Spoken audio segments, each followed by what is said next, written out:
Universe तो बहुत बड़ा है, ज्यादातर खाली। पर हां, ऐसा नहीं कि बिल्कुल हार्मलेस है। हमारा सोलर सिस्टम एक कॉस्मिक शूटिंग गैलरी जैसा है। प्लैनेट्स के बनने के बाद जो पत्थर और बर्फ के टुकड़े बचे थे, वो अभी भी स्पेस में घूम रहे हैं। ये हैं एस्टेरॉइड्स और कॉमेट्स, और ये बहुत तेज गति से स्पेस में ट्रैवल करते हैं। ज्यादातर स्पेस रॉक्स छोटे होते हैं और हमें कोई खतरा नहीं है। वो जलकर मीटियर्स बन जाते हैं और रात के आसमान में सुंदर रोशनी फैलाते हैं। लेकिन कुछ एस्टेरॉइड्स बहुत बड़े होते हैं। साइंटिस्ट इन्हीं की चिंता करते हैं। सोचो, एक बॉलिंग बॉल पिंस की रो की तरफ तेजी से आ रहा है। अर्थ के लिए एस्टेरॉइड इंपैक्ट कुछ ऐसा ही हो सकता है। एस्टेरॉइड जितना बड़ा होगा, नुकसान भी उतना ही ज्यादा होगा। हम सोच सकते हैं कि हम अपने प्लैनेट पर सेफ हैं, लेकिन यूनिवर्स एक डेंजरस जगह हो सकती है। हमें अपने एटमॉस्फेयर के बाहर के खतरों से सावधान रहना चाहिए। एस्टेरॉइड इंपैक्ट बहुत भयानक हो सकता है। इससे जो एनर्जी निकलेगी वो हजारों न्यूक्लियर बॉम्ब्स के एक साथ फटने के बराबर होगी। सोचो कितना डिस्ट्रक्शन होगा। एक बड़ा सा एस्टेरॉइड अगर अर्थ से टकराता है तो बहुत जगह आग लग सकती है, सुनामी आ सकती है और भूकंप भी आ सकता है। इंपैक्ट से करोड़ों ton dust and debris atmosphere में फैल जाएंगे। इससे सूरज ढक जाएगा और पूरी दुनिया अंधेरे में डूब जाएगी। बिना सनलाइट के प्लांट्स मर जाएंगे, टेम्परेचर बहुत कम हो जाएगा और ग्लोबल विंटर आ जाएगी। इस चेन रिएक्शन से पूरी दुनिया की फूड चेन्स और इकोसिस्टम्स तबाह हो जाएंगे। ये इंपैक्ट लाइफ के लिए बहुत डेवास्टेटिंग होगा। इंडियन स्पेस रिसर्च ऑर्गेनाइजेशन या ISRO स्पेस एक्सप्लोरेशन में सबसे आगे है। इसके chief, insert ISRO chiefs name here, ने एस्टेरॉइड से होने वाले खतरे के बारे में बात की है। उन्होंने चेतावनी दी है कि हमें एस्टेरॉइड्स के खतरे को कम करके नहीं आंकना चाहिए। ये साइंस फिक्शन नहीं है, ये एक असली खतरा है। उनके शब्द एक्शन के लिए एक कॉल है। हमें इस थ्रेट को सीरियसली लेना चाहिए। अपने प्लैनेट को बचाने के लिए हमें रिसर्च, टेक्नोलॉजी और इंटरनेशनल कोऑपरेशन में इन्वेस्ट करना होगा। ISRO चीफ ने अर्ली डिटेक्शन पर जोर दिया है। उन्होंने कहा है कि जितनी जल्दी हम किसी पोटेंशियल थ्रेट को डिटेक्ट कर लेंगे, हमारे पास रिएक्ट करने और होपफुली उसे डिफ्लेक्ट करने के लिए उतना ही ज्यादा समय होगा।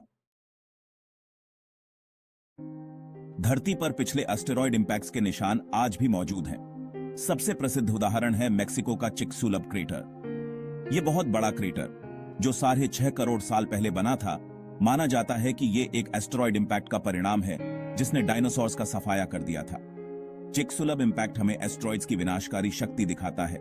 यह हमें याद दिलाता है कि धरती कॉस्मिक थ्रेट से इम्यून नहीं है। हिस्ट्री में छोटे एस्टेरॉइड इंपैक्ट्स भी होते रहे हैं। 1908 में साइबेरिया के टुंगुस्का में एक एस्टेरॉइड एक्सप्लोड हुआ था, जिससे 2000 स्क्वायर किलोमीटर्स के इलाके में पेड़ गिर गए थे। ये घटनाएं हमें एस्टेरॉइड इंपैक्ट्स की वास्तविकता दिखाती हैं। ये सिर्फ अतीत की घटनाएं नहीं हैं, ये हो सकती हैं और होती रहती हैं। साइंटिस्ट हमारे सोलर सिस्टम में हजारों एस्टेरॉइड्स को लगातार ट्रैक करते रहते हैं। अपने ऑर्बिट्स को कैलकुलेट करने और अर्थ से टकराने के रिस्क को असेस करने के लिए वो पावरफुल टेलीस्कोप्स और कंप्यूटर मॉडल्स का इस्तेमाल करते हैं। हालांकि हमारे लाइफटाइम में किसी मेजर एस्टेरॉइड इंपैक्ट की प्रोबेबिलिटी बहुत कम है, लेकिन ये जीरो नहीं है। यूनिवर्स सरप्राइजेस से भरा हुआ है और तैयार रहना बहुत जरूरी है। एस्ट्रोनॉमर्स ने कुछ ऐसे एस्टेरॉइड्स आइडेंटिफाई किए हैं जिनके फ्यूचर में धरती से टकराने की संभावना कम है, लेकिन है। इन पोटेंशियल थ्रेट्स को स्टडी करके हमें तैयारी के लिए कीमती समय मिलता है।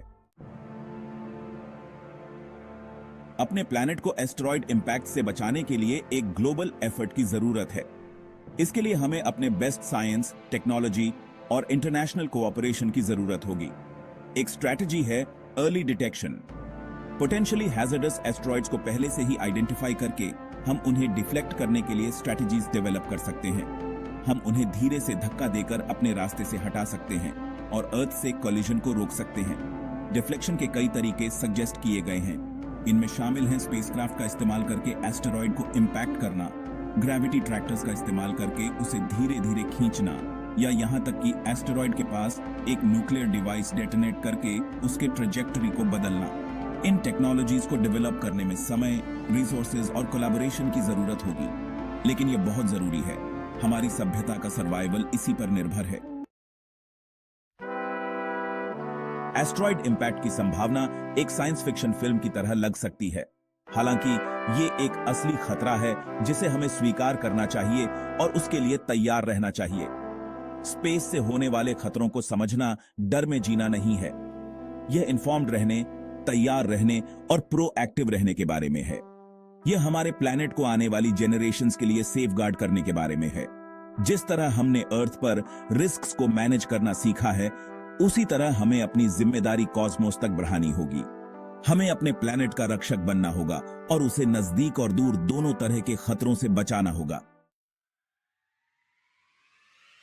रात के आसमान को देखते हुए हम ओ और वंडर से भर जाते हैं।